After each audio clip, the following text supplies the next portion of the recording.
কোরআন পর্নোগ্রাফির বিরুদ্ধে, কোরআন এই জেনার বিরুদ্ধে, কোরআন ওদের সমস্ত নোংরামির বিরুদ্ধে।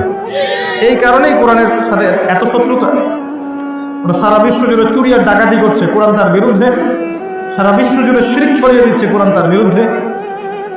সারা বিশ্বের মতবাদ ছড়িয়ে দিচ্ছে যে আল্লাহর পুত্র আছে ঈসা আলাইহিস সালাম, নাউযুবিল্লাহ, কোরআন তার বিরুদ্ধে।